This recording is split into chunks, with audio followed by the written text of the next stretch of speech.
Assalamu alaikum. You are watching my YouTube channel, My Dear English with Mansoor. Viewers, इससे पहले जो last video थी उसमें मैंने एक पैराग्राफ जो कि उर्दू में था उसे मैंने इंग्लिश में ट्रांसलेट की थी।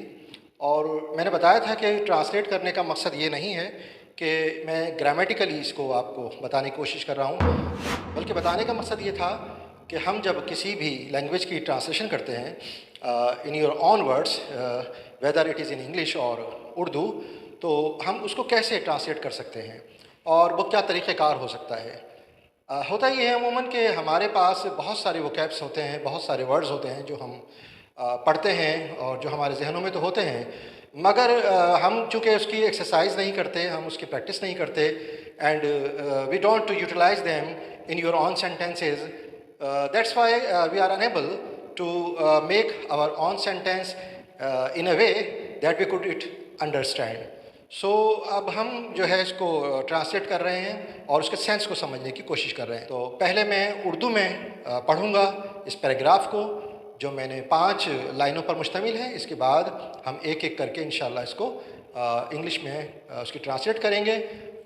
शुरू करते हैं। Let's head to screen. तो आप स्क्रीन पर अपनी एक पैराग्राफ देख रहे हैं, मैं उसको पहले पढ़ देता हूँ। मौजूदा वक्त में हमारे मुल्क को मुल्की और बैनुल-अक़वामी दुश्मनों ने अपने घेरे में ले रखा है। दुश्मन पूरी कोशिश कर रहा है कि किसी न किसी तरह खुदा न ख्वास्ता पाकिस्तान को कोई नुकसान पहुंचाया जा सके। इस मुल्क का दुश्मन बहुत ही चालाक और धोखेबाज है। मुल्क का बच्चा बच्चा इस घिनौनी साजिश से बखूबी आगाह है। इन तमाम मुश्किलात से छुटकारा पाने के लिए हमें एक सच्चे, मुखलिस और मुहिब्बे वतन रहबर की ज़रूरत है जो दुश्मनों के अज़ाइम को खाक में मिला सके। मैंने आपके सामने पैराग्राफ पढ़ दिया है। अगर अब आप चाहें तो इसको थोड़ी देर के लिए इस वीडियो को पॉज करके आप इसको ख़ुद से ट्रांसलेशन करने की कोशिश कीजिए इंग्लिश में। जब आप ट्रांसलेशन कर चुके हैं तो फिर इसे दोबारा प्ले कीजिए और देखिए कि मैंने क्या कोशिश की है, किस तरह कोशिश की है इसको ट्रांसलेट करने की, और इसमें देखिए कि मैंने किन वर्ड्स का इस्तेमाल किया है। तो चलिए शुरू करते हैं। तो अब हम एक एक जुमले को स्क्रीन पर लाएंगे और उसकी ट्रांसलेशन करेंगे। तो पहला जुमला जो आपकी स्क्रीन पर आप देख रहे हैं वो है, मौजूदा वक्त में हमारे मुल्क को मुल्की और बैनुल-अक़वामी दुश्मनों ने अपने घेरे में ले रखा है। इसकी ट्रांसलेशन हम करते हैं। As of now our country is in the midst of national and international enemies। अब यहाँ देखिए कि एज ऑफ नाउ का मतलब है मौजूदा वक्त में या इस वक्त, या आप ये भी कह सकते हैं इसको एट प्रेजेंट। तो मैंने जैसे पहले भी कहा था कि हम वर्ड्स को नहीं देखते, हम उसके सेंस को लेते हैं कि हम इसको किस किस तरीके से अपने अंदाज में इसकी ट्रांसलेशन हम कर सकते हैं। तो आप एट प्रेजेंट भी कह सकते हैं और एज ऑफ नाउ भी कह सकते हैं, मौजूदा वक्त या इस वक्त, जिस तरह आपकी मर्ज़ी हो। इसके बाद है कि our country is in the midst of. Midst का मतलब है दरमियान में, यानी घेरे में ले रखा है। हम ये भी कह सकते हैं कि दुश्मनों ने घेर लिया है, दुश्मनों ने इसे घेरे में ले रखा है, दुश्मनों के नरगे में है। आप उर्दू में जिस तरह चाहे कहें, और इंग्लिश में भी इसी तरीके से हम कह सकते हैं सराउंडेड बाय या in the midst of national and international enemies. Move on to our next sentence. दुश्मन पूरी कोशिश कर रहा है कि किसी न किसी तरह से खुदा न खास्ता पाकिस्तान को कोई नुकसान पहुंचाया जा सके। इसकी ट्रांसलेशन हम करते हैं। Antagonist is trying his best to harm our country by hook or crook, may God forbid. अब इसमें देखिए मैंने इसमें एक फ्रेजल वर्ब का इस्तेमाल किया है। एंटागोनिस्ट जो है उसका मतलब ये है कि दुश्मन, जिस तरह आपने एनिमी पहले सेंटेंस में पढ़ा तो उसको आप एंटागोनिस्ट भी कह सकते हैं, फो भी कह सकते हैं। दुश्मन के लिए आप इनमें से कोई एक लफ्ज़ इस्तेमाल कर सकते हैं इंग्लिश में। और फिर है ट्राइंग हिज बेस्ट, यानी अपनी पूरी कोशिश कर रहा है, पूरी हर मुमकिन कोशिश कर रहा है। He is putting his highest effort. किस बात की एफर्ट कर रहा है? टू हार्म आवर कंट्री, हमारे मुल्क को नुकसान पहुँचाए। टू डिस्ट्रॉय आवर कंट्री, हमारे मुल्क को तबाह करे, खुदा न खास्ता। अब खुदा न खास्ता की इंग्लिश से पहले आप देखिए इसमें है बाय हुक और क्रूक, ये फ्रेजल वर्ब है, यानी किसी ना किसी तरह, हर मुमकिन तरीके से। तो बाय हुक और क्रूक एक फ्रेजल वर्ब है। आप इसकी जगह चाहें तो वन वे और एनदर, यानी किसी ना किसी तरह। तो अगर आप बाय हुक और क्रूक का इस्तेमाल करेंगे तो जाहिर है कि ये एक अट्रैक्टिव और इम्प्रेसिव एक जुमला बन जाता है। और इसके बाद है मे गॉड फॉरबिड। मे गॉड फॉरबिड का मतलब है अल्लाह ना करे या खुदा ना खास्ता। तो ये एक तरह की दुआ है। तो अगर आप चाहते हैं कि मे गॉड फॉरबिड की जगह पर कोई और वर्ड्स इस्तेमाल करना चाहें, कोई और फ्रेजल वर्ब इस्तेमाल करना चाहें, तो आप हेवन फॉरबिड का इस्तेमाल कर सकते हैं। हेवन फॉरबिड, खुदा ना खास्ता या अल्लाह ना करे। चलिए अब हम नेक्स्ट हम अपने जुमले को देखते हैं। नंबर 3 पर हमारा जुमला उर्दू में अब आपके सामने है स्क्रीन पर, तो इसको पढ़ते हैं। इस मुल्क का दुश्मन बहुत ही चालाक और धोखेबाज है। इस मुल्क का दुश्मन यानी एनिमी, या जैसे मैंने पहले कहा आप एंटागोनिस्ट भी कह सकते हैं। The enemy of this country is very cunning.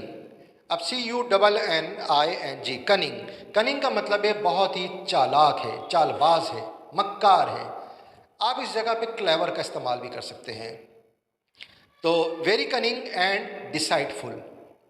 अब यहाँ डिसाइडफुल का इस्तेमाल है, जिसे मैंने धोखेबाज के लिए इस्तेमाल किया है। इंग्लिश में वर्ड धोखेबाज है, दगाबाज है। तो इसकी जगह अगर आप चाहें तो इंसीडियस का लफ्ज़ भी इस्तेमाल कर सकते हैं और ट्रीचरस भी इस्तेमाल कर सकते हैं। आपकी स्क्रीन पर ये तीनों वर्ड्स आपके सामने हैं, इंसीडियस या ट्रीचरस। धोखेबाज, दगाबाज, धोखा देने वाला, ये इस तरह के लफ्ज़ों के लिए आप इसे इस्तेमाल कर सकते हैं। Let's move on to our 4th sentence and that is on your screen. मुल्क का बच्चा बच्चा इस घिनौनी साजिश से बखूबी आगाह है। देखिए मैंने पहले भी कहा था, फिर से मैं कह दूं कि वर्डिंग पर ना जाएं। Don't go after the words, just to take sense कि what is the meaning behind it, what is that sense behind it. उसको कोशिश करें कि पहले उसको एक्सट्रैक्ट करें और इसके बाद यानी अपने अल्फाज में उसको ढालने की कोशिश करें।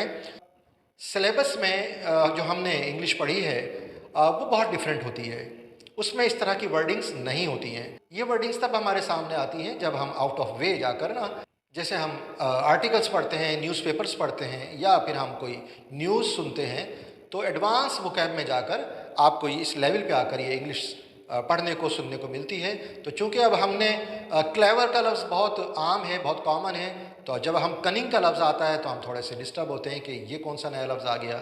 या जब हमारे पास एक लफ्ज़ आता है डिसाइडफुल, तो हम कहते हैं चलें धोखेबाज एक लफ्ज़ है, हमें पता है, हमने पढ़ा है। फ्रॉड्यूलेंट हमने पढ़ा है।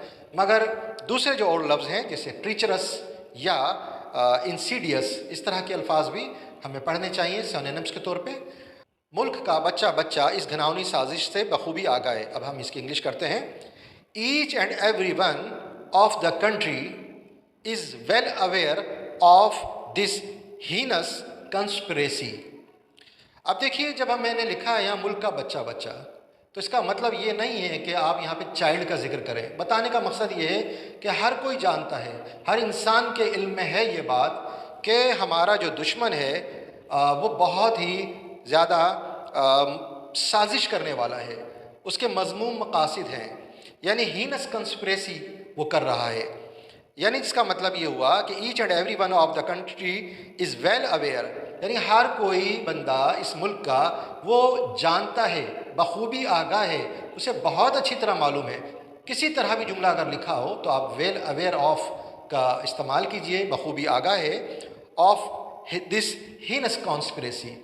हीनस का मतलब है घिनौनी साजिश, यानी बहुत ही बुरी, बहुत ही घटिया हरकत जो हम कह सकते हैं। उसकी जगह अगर आप चाहें तो निफेरियस कॉन्स्पिरेसी का लफ्ज़ भी इस्तेमाल कर सकते हैं।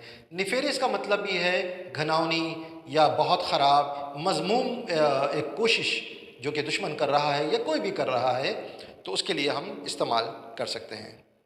चलिए अब हम बढ़ते हैं अपने नेक्स्ट सेंटेंस की तरफ, जो कि आपकी स्क्रीन पर है। इन तमाम मुश्किलात से छुटकारा पाने के लिए हमें एक सच्चे, मुखलिस और मुहिब वतन रहबर की ज़रूरत है जो दुश्मनों के अज़ाइम को खाक में मिला सके। अब इसमें देखिए कंजक्शन का भी इस्तेमाल हुआ है, फ्रेजल वर्ब का भी इस्तेमाल मैंने किया है और कुछ एडवांस वोकैब का भी इस्तेमाल किया है। अगर आप चाहें तो इसे पॉज करके अपने तौर पे इसकी इंग्लिश कीजिए, उसके बाद फिर देखिए कि किस तरह मैंने इसकी इंग्लिश की है। इन तमाम मुश्किलात से छुटकारा पाने के लिए पहले हम इसकी इंग्लिश करते हैं। यहाँ पर आप एक इम्प्रेसिव बनाने के लिए, इस जुमले को मज़ीद इंटरेस्टिंग बनाने के लिए और इसको तो आप इस्तेमाल कर सकते हैं to get rid of. To get rid of का मतलब है छुटकारा पाने के लिए, निजात पाने के लिए, जान छुड़ाने के लिए। जैसे आप इसको नॉर्मल अपने डे टू डे लाइफ में जब इस्तेमाल करना चाहें तो कह सकते हैं get rid of my back, मेरी जान छोड़ो, मेरा पीछा छोड़ो। तो गेट रिड ऑफ का मतलब है किसी चीज़ से जान छुड़ाने के लिए या उस मुश्किल से निकलने के लिए। तो अब आप देखिए जुमला बना, to get rid of all these difficulties we need a true, sincere and patriotic leader who can deface the ambitions of the enemies। बहुत मुश्किल आप नहीं है ये, इस बस चूँकि थोड़ा सा लंबा जुमला है तो हमने तो वर्ड बाय वर्ड उसका सेंस उठाना है और उसको लिखते चले जाना है। तो आप किस तरह भी, अगर ज़रूरी नहीं है टू गेट रिड ऑफ का जुमला आपने पहले इस्तेमाल कर लिया या आप बाद में भी इस्तेमाल कर सकते हैं। बस बात यह है कि नए वर्ड्स का हमें मीनिंग का पता होना चाहिए। अब देखिए to get rid of all these difficulties यानी तमाम मुश्किलात से जान छुड़ाने के लिए या सिचुएशन से निकलने के लिए वी नीड, हमें ज़रूरत है अ ट्रू, सिंसियर एंड पैट्रियोटिक। अब ट्रू एंड सिंसियर की जगह पर आप चाहें तो स्ट्रेट फॉरवर्ड का लफ्ज़ भी इस्तेमाल कर सकते हैं। और जान छुड़ाने के लिए आप टू ओवरकम का इस्तेमाल कर सकते हैं गेट रिड ऑफ की जगह, और टू डिफीट का लफ्ज़ इस्तेमाल कर सकते हैं। यानी इस पर गालिब आने के लिए या इससे शिकस्त देने के लिए हमें ज़रूरत है, किसकी ज़रूरत है? एक स्ट्रेट फॉरवर्ड, सच्चे और खरे इंसान की ज़रूरत है, एक ऐसे लीडर की ज़रूरत है जो हमें इनसे जान छुड़ा सके।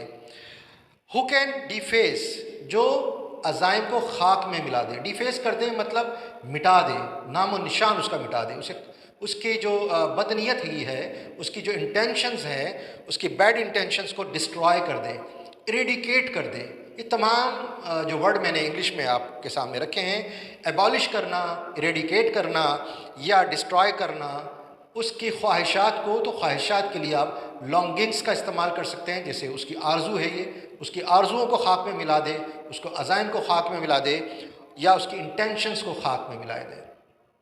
तो ये वर्ड्स भी अगर हम पढ़ेंगे तो हमारी जुमला मज़ीद और अच्छा बन जाता है। तो उम्मीद करता हूँ कि आपको आज की ये वीडियो भी पसंद आई होगी। मैंने कोशिश की है कि मैं ये बता सकूँ कि देखिए, यानी आप अब अल्फाज के पीछे मत भागिए। If you belong to any language, you are Sindhi, you are Pashtun, you are Punjabi, so try to make these sentences, whether it is in Urdu or in any language, try to extract the sense of the sentence, what is hidden behind the sentence, and after that you can utilize them in your own sentences in English or in any other language। तो आज की ये video अगर आपको पसंद आई है तो please like और सब्सक्राइब ज़रूर कीजिएगा।